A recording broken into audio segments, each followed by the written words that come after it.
देश भर में नेताओं के खिलाफ ईडी के ताबड़तोड़ एक्शन लगातार जारी है। पश्चिम बंगाल से लेकर राजधानी दिल्ली और छत्तीसगढ़ से लेकर कर्नाटक तक ईडी ने अलग अलग भ्रष्टाचार के मामले में कई नेताओं पर शिकंजा कसा है।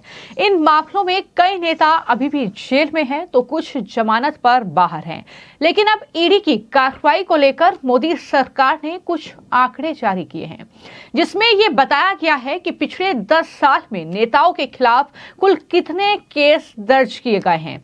और इस बारे में केंद्र सरकार ने संसद में जो जानकारी दी है उसमें बताया गया है कि पिछले 10 साल में ईडी ने मौजूदा और पूर्व सांसद, इसके अलावा विधायक, विधान परिषद के सदस्य और राजनीतिक नेताओं के खिलाफ कुल 193 मामले दर्ज किए हैं।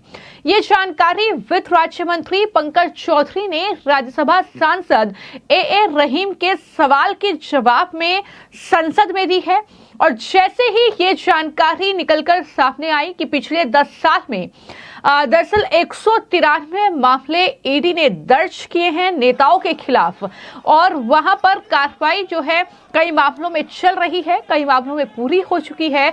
तो इस जानकारी को लेकर जो पूर्व सीएम है दिल्ली की आतिशी, वो भड़क उठी और आतिशी की तरफ से एक पोस्ट किया गया जिसमें उन्होंने लिखा कि जांच एजेंसियां जब अपना काम छोड़कर साहिब के इशारों पर पॉलिटिकल विच हंटिंग करेंगी तो कुछ ऐसे ही आंकड़े देखने को मिलेंगे। तो ये आतिशी की बौखलाहट है, और इस बौखलाहट की वजह बिल्कुल साफ है कि पिछले कुछ सालों में जिस तरीके से आम आदमी पार्टी के नेताओं पर शिकंजा कसा गया है। बात अगर राजधानी दिल्ली से पंजाब तक की जाए तो आम आदमी पार्टी के ऐसे न जाने कितने नेता हैं जो अलग अलग मामले, भ्रष्टाचार के केस में जो है ईडी जिन पर कार्रवाई कर रही है। अगर राजधानी दिल्ली में ही हम बात करें तो अरविंद केजरीवाल कई महीने तक जेल में रहकर आए हैं। मनीष सिसोदिया, संजय सिंह, सत्येंद्र जैन, सोमनाथ भारती, ऐसे कई लोग हैं जिन पर कहीं ना कहीं केस चल रहा है या जिस तरीके से जेल में भी वो रहे हैं। तो जाहिर तौर पर आम आदमी पार्टी की ये बौखलाहट इसी वजह से सामने आई है। इसी वजह से आतिशी ने कुछ इस तरह की प्रतिक्रिया दी है कि जांच एजेंसियां जब अपना काम छोड़कर साहिब के इशारों पर काम करें तो कुछ ऐसे ही आंकड़े मिलेंगे। यानी सीधे तौर पर यहां पर मोदी सरकार पर वो हमलावर हैं अपने इस पोस्ट के जरिए। लेकिन जिस जानकारी की मैं बात कर रही हूं, जो केंद्र सरकार ने संसद को जानकारी दी है और बताया है कि पिछले 10 साल में राजनीतिक नेताओं के खिलाफ ईडी ने जो मामले दर्ज किए हैं उसमें कुल 193 मामले हैं। 2 में दोष जो है वो सिद्ध हो चुके हैं और अभी भी कई मामलों में कार्रवाई चल रही है। और केंद्र सरकार ने संसद में ये जानकारी दी कि पिछले 10 साल में जो है ये मौजूदा विधायक हैं, इसमें सांसद हैं, पूर्व विधायक हैं, सांसद हैं, विधान परिषद के सदस्य हैं, ये तमाम ऐसे नेता हैं जिनके खिलाफ कार्रवाई हुई है। मंत्री ने ये भी जानकारी संसद में दी कि ईडी ने 2014 से लेकर 2024 तक पीएमएलए यानी धन शोधन निवारण अधिनियम के तहत ये कार्रवाई की है। और इन 193 मामलों में से अभी भी ज्यादातर मामले ऐसे हैं जिसमें जांच चल रही है, और इससे ईडी की कार्रवाई और उसकी प्रभावशीलता पर लगातार जिस तरीके से सवाल उठ रहे थे, उस बीच कहीं ना कहीं सरकार की तरफ से ये संसद में जवाब दिया गया है। पंकज चौधरी जो कि मंत्री हैं, उनकी तरफ से ये जानकारी जो है वो दरअसल संसद में दी गई है। आप ये पूरी लिस्ट देख रहे हैं जिसमें बताया गया है कि किस साल में कितने मामले जो हैं वो दर्ज किए गए हैं।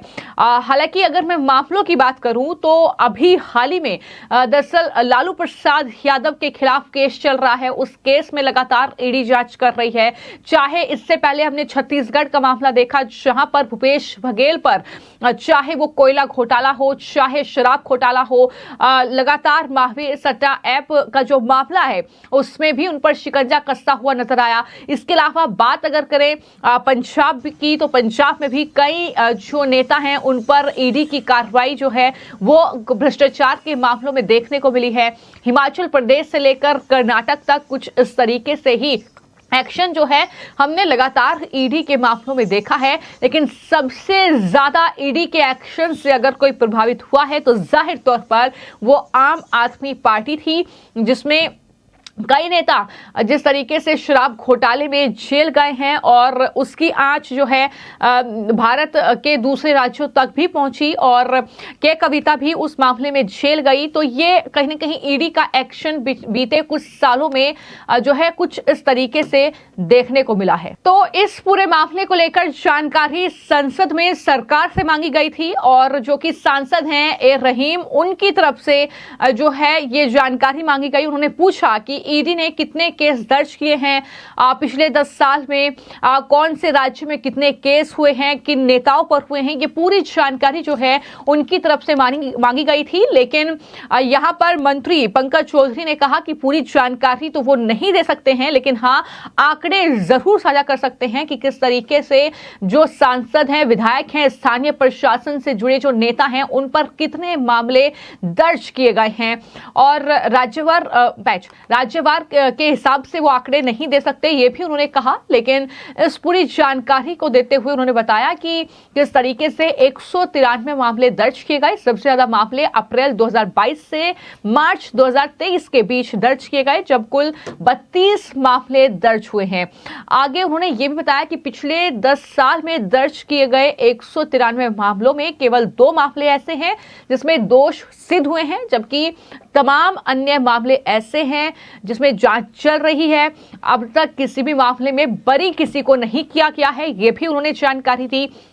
लगातार हमने देखा कि चाहे पंजाब में कार्रवाई हुई हो, चाहे छत्तीसगढ़, कर्नाटक, हिमाचल प्रदेश, राजधानी दिल्ली, जहां पर भी विपक्ष और सत्ता पक्ष के नेताओं पर कार्रवाई हुई है, वहां पर कई सवाल ईडी की कार्रवाई पर उठे हैं। खासतौर पर विपक्ष के तमाम नेता, हाल ही में जो छत्तीसगढ़ में ईडी ने शराब घोटाले में भूपेश बघेल पर कार्रवाई की, तो तमाम जो विपक्ष के नेता थे उन्होंने आरोप लगाया कि सरकार जो है ईडी का दुरुपयोग कर रही है, सरकार जो है वो भेदभाव कर रही है, विपक्ष के नेताओं को जानबूझकर उन पर ईडी का इस्तेमाल किया जा रहा है, ईडी शिकंजा कस रही है। तो इस तरीके के सवाल लगातार उठते रहे हैं। लेकिन इन सब के बीच मंत्री पंकज चौधरी ने यह भी कहा कि बिना किसी भेदभाव के ईडी काम कर रही है, अपना एक्शन ले रही है और इस तरीके से ये पूरे जो मामले हैं निकलकर सामने आए हैं, जिस पर आम आदमी पार्टी की सबसे पहली प्रतिक्रिया आतिशी की तरफ से दिखी है, जहां पर आतिशी ने एक बार फिर से अपनी बौखलाहट जाहिर की है और ये कहा है कि दरअसल इस तरीके से इस्तेमाल जो है ईडी का किया जा रहा है। फिलहाल आपकी इस खबर को लेकर क्या राय है, हमें कमेंट बॉक्स में जरूर लिखें। धन्यवाद। यहाँ पे कार्रवाई चल रही है, अंदर किस तरह से देख रहे हैं? भारतीय जनता पार्टी जब डरती है, निश्चित रूप से विपक्षियों के ऊपर बदनाम करने की साजिश है। पूरे देश भर की जनता इस चीजों को देख रही है। आप देख लीजिए, जहां जहां भारतीय जनता पार्टी की सरकार ने वहां पर लगातार, चाहे ईडी हो चाहे सीबीआई हो, सत्ता का दुरुपयोग, प्रशासनिक अमले का दुरुपयोग कर रही है और विपक्ष के नेताओं को बदनाम करने की साजिश है। अभी आपने देखा होगा सीडी कांड मामले में भूपेश बघेल जी को बाइज्जत बरी किया था। अपनी हताशा और निराशा छुपाने के लिए भारतीय जनता पार्टी ईडी के हर कंडे अपना रही है और हमारे नेताओं को, विपक्ष को बदनाम करने की साजिश कर रहे हैं।